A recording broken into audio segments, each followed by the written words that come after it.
Hello and welcome back to the Maker Jane channel, where I share all things English paper piecing, from tips and tutorials to projects and more.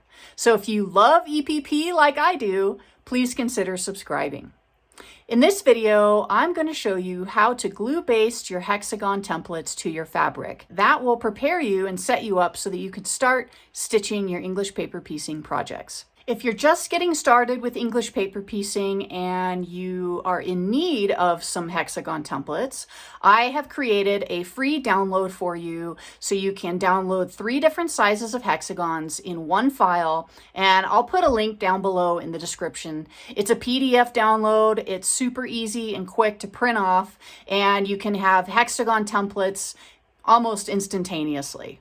So if you need templates, check out that link down below. In today's video, I'm using 1-inch hexagons, but you can do the same exact method with any size hexagon. That's the beauty of glue basting, is that it is so versatile and you can use it across multiple sizes of your template shapes, and it's the same exact process. So there's no little extra special steps you have to take based on how big your template is.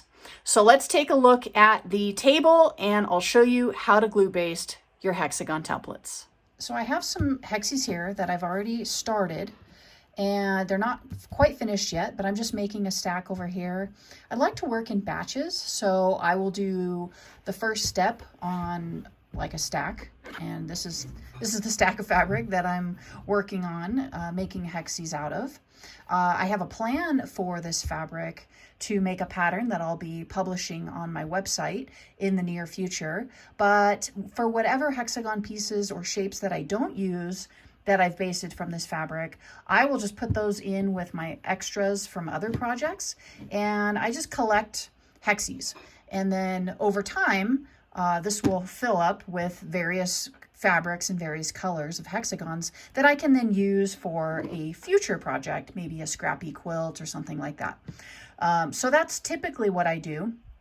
And this fabric that I have here is actually from, it's already pre-cut into scraps. It's from a fabric subscription from Cotton Cuts called Snippet, and it's a scrap fabric subscription. So I'll put a link up in the video here so you can check out some of my unboxings of my past Snippet subscription. I am a paying subscriber to that membership, so I'm not an affiliate in any way for Cotton Cuts. So anyway, so I've got my fabric here. You're also going to need your glue, and for the larger hexagons, I've found that using just regular plain old washable school glue works totally fine. It is a fatter glue stick than, say, let me see if I can find it real quick. I didn't have it pulled out.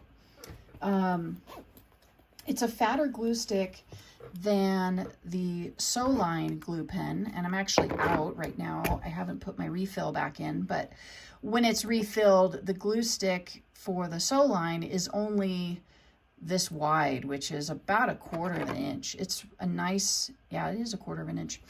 It's a nice skinny glue stick. So I typically use my Soline glue stick on anything smaller than 1 inch. So if I'm working with 3/4 inch hexagons or 1/2 inch hexagons, I'll definitely use the Soline glue pen.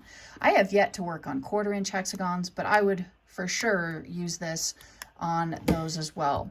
Anything 1 inch or larger, you can get away with a fatter glue stick because you just got a little bit more room to work with on your template.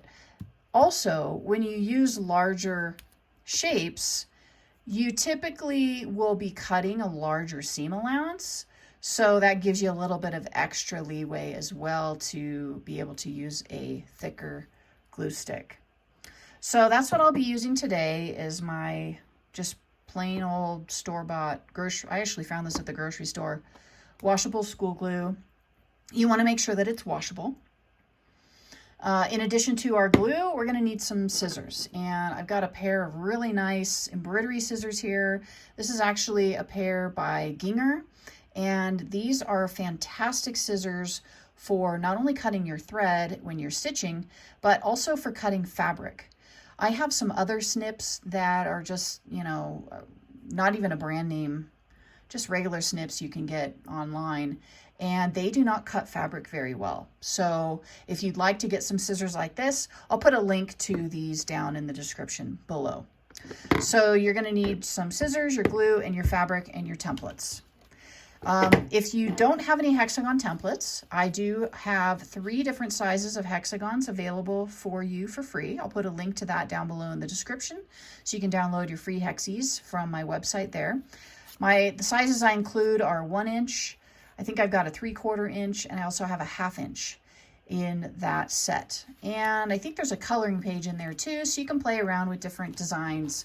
And there are so many designs that you can make with hexagons. That's one thing I love about hexagons, is it's such a versatile shape, and you can actually get really creative and make mosaic type of patterns and designs with just hexagons. Depending on the size of the hexagon that you use, you can get a really nice mosaic effect out of it. So if you have like a picture of something that you want to make a quilt out of, the smaller the hexagon shape that you use, so the smaller the template that you use, the more it's going to look like the picture.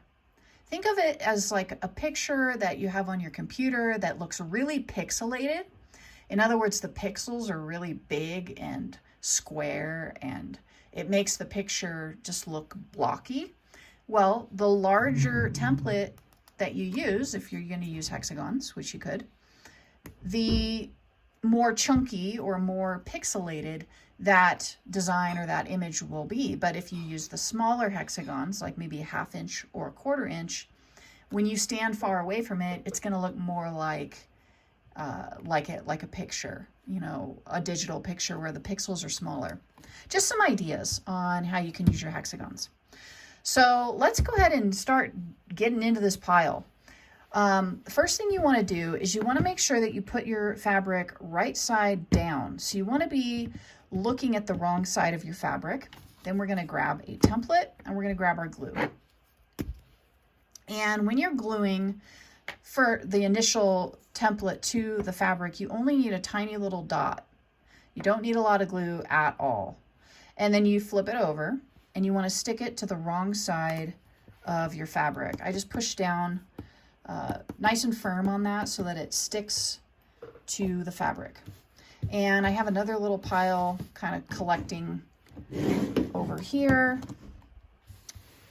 of all my larger scraps that I haven't trimmed down yet. So I'm just going to do that one more time and show you. Again, that's the right side of the fabric. This is the wrong side. We want to glue to the wrong side of the fabric. Oh, that is already basted on there.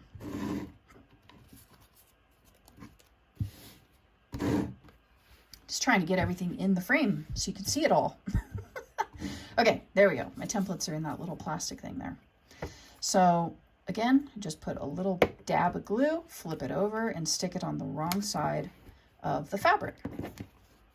So I've got a few here. I'm not going to keep repeating that step because that's pretty obvious and self-explanatory. You're basically just tacking your template onto your fabric. And that's an important step because what we're going to end up doing is we're going to cut around the template first, and then we're going to start we're going to start gluing our seam allowance over onto our template, and we want to make sure that our fabric doesn't shift around as we're doing all of these steps.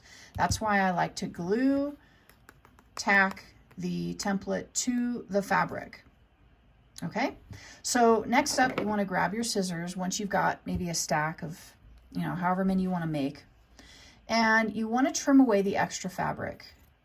Depending on the size of your scrap, you could keep these for smaller EPP templates. Like this would be good for maybe a 1/4 inch piece, because remember, you need to leave room around the outside of the template, just like we are here, for the seam allowance.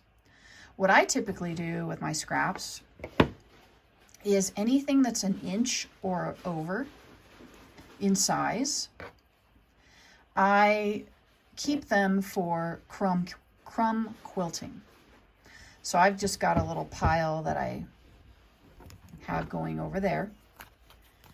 And any scraps that are smaller, like this little sliver, I'm just going to toss. So I have a pile over here off camera that you can't see. And what's nice is this goes really fast. So you just want to trim, and you want to make sure you're leaving at least a 1/4 inch seam allowance. And you don't have to measure. That's what's so nice about this. Like, obviously that is bigger than, let's say, this side. But as long as they're a minimum of a 1/4 inch, you're fine. And for the larger templates that you use, you're going to want to have a little bit more than a 1/4 inch. Whereas the smaller templates, you can get away with a 1/4 inch, or maybe even smaller if you're using really small templates. So again, we're just trimming off the extra. I'll do one more here. And this is why you want scissors that are nice and sharp and that can cut fabric. If you're using a very cheap pair of scissors, what will happen is as you're cutting, it'll just push the fabric away from the blade, and it'll be really a pain in the butt to cut, and you won't have fun with it. Trust me, I know. I've tried using cheap, dull scissors, and it just doesn't work for this step. So keep those scissors, if you have them, for your snipping of your threads when we get to the stitching part of English paper piecing, which I'm going to be doing a video for each part of English paper piecing, each step in the English paper piecing process. So keep an eye out for that, and if you haven't yet subscribed, you might want to consider doing so that you don't miss those videos. So that's a nice large chunk. Definitely going to hang on to that one for some crumb quilting. All right, so I've got my stack here. I've got several hexagons tacked to the fabric, and then I cut out the fabric, leaving that seam allowance. The next thing you want to do, and I usually do this by just setting it on the table, is grab your glue stick again, and with your glue stick, doesn't matter which one you use, whether it's the sew line or the thicker washable glue, you always want to glue using the very edge or corner of your glue stick. You don't ever want to glue straight like this, because obviously if you're using the bigger glue stick, you're just going to get a big fat line of glue, which you don't have that much seam allowance. So you're going to get glue all over, and then you end up getting it all over your hands, and it's just not fun.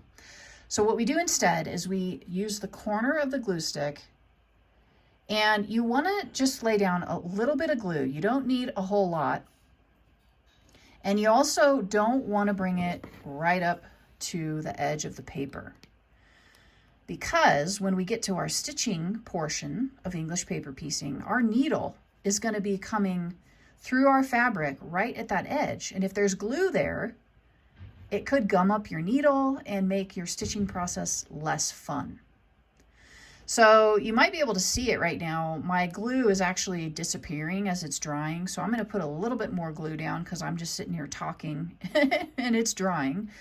So let me do that. Oh, see, that was a lot. That was way too much glue. But anyway, sometimes that happens. It's okay. Don't worry about it. Just fold your fabric over on top of it and press firmly. And what's nice about this glue is that it does dry clear. So if you see this dark purple, don't worry about that. It's going to be fine. So you just continue for each side. And I work in a clockwise direction. So I'm always turning my template and fabric clockwise after I've glued one side. So you can see I'm getting a little bit of glue on the fabric here, and I'm also continuing all the way to the other side. I did get a little bit too close to that edge on the far side there. But the reason I put a little bit on the fabric is so that this fold over will actually stick to itself. Sometimes if you don't get glue there, it won't stick to itself. It'll lift up, and then while you're stitching, your fabric can actually completely lift off, and your template can almost fall out, and I've experienced that a couple times, and so I like to just tack that little bit of fabric along with the rest of that side. Now, here's a great example of where you might not want to put too much glue on that fabric, because if you get it too far over, you can see the glue sticking out a little bit. It's fine, it's not going to hurt anything, but what will happen is if you start doing that a lot, your fingers are going to get sticky because you have to touch that to fold it over. So just continue all the way around. And what I like to do is, as I am folding the seam allowance over, I lift it gently, and then I don't really push until I get it over the paper. Once it's over the paper, then I push nice and firm. Okay, so there is my first hexagon, basted and ready for stitching. Very easy, very simple, and super quick. Much quicker than thread basting.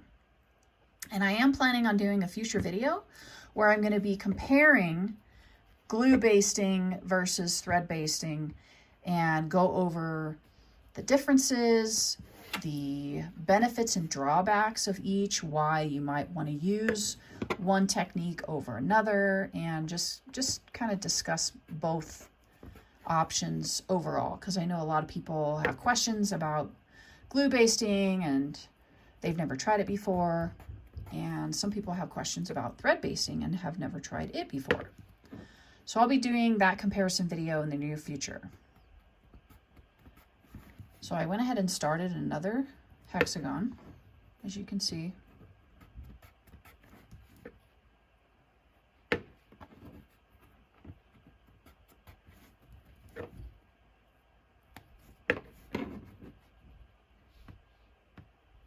And I'll do another one and kind of talk you through what I'm thinking here. So there's one more. The first side is easy. You don't have any folds to deal with. You just flip the fabric over the edge and press. But when you start turning, you've got this little flap of fabric. So in addition to that little bit of glue that I add there, I use my finger or my fingernail, and I put it close to where the template ends, which is right here. And I just hold it as I'm flipping the fabric over to kind of keep the fabric from lifting back up. As you can see, it wants to lift back up, but because I've got glue underneath it here, that's helping. And then just putting my nail there, and I just kind of brush that fabric underneath as I'm folding it over. And then I press really well with my finger, and that usually grabs it.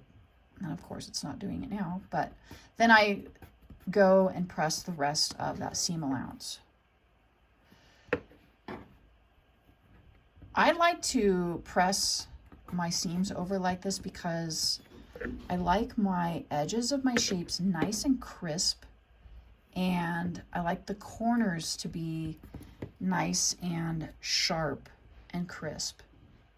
You don't have to be as much of a stickler about it as I am. If that's not your thing and you don't mind softer corners, then do it the way that makes you feel the most comfortable.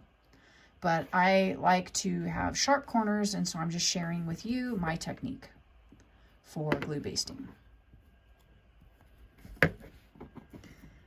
Now when I get to these two, this last side that has these two folds, I kind of, I like to use my upper finger, my left hand, to just gently hold those folds back while I'm pushing with my right hand that seam allowance over.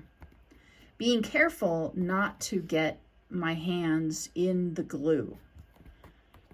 That's the least fun part of glue basting, is when you end up using either too much glue or you put the glue in the wrong spot and you start getting it all over yourself, and that's just, it makes the process less fun. And then you got to go wash your hands because everything's starting to stick to you.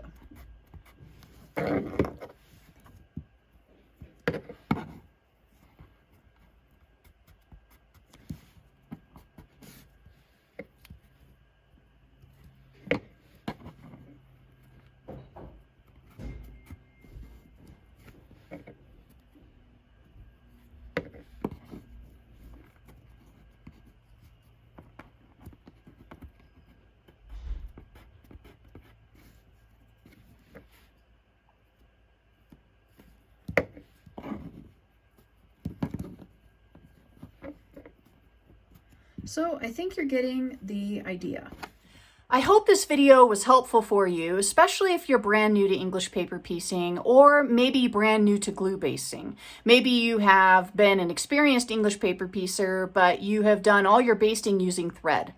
And so hopefully this video was helpful for you as well. Thank you for visiting my channel and thank you for watching this video. Let me know in the comments below if you have any questions that I can answer for you about this video or any other topic relating to English paper piecing. I'm happy to help you out, and I make all of these videos for you. So let me know what you want to know and I'll be happy to share that with you. I've got some fun projects coming up this spring that I'm working on designing right now, so you can look forward to those, as well as more tutorials and tips for English paper piecing. So be sure to subscribe so you don't miss out on those videos. And if you like this video, let YouTube know by clicking the like button. I'd really appreciate it. Thanks so much for watching, and I'll see you in the next video. Until then, keep on stitching.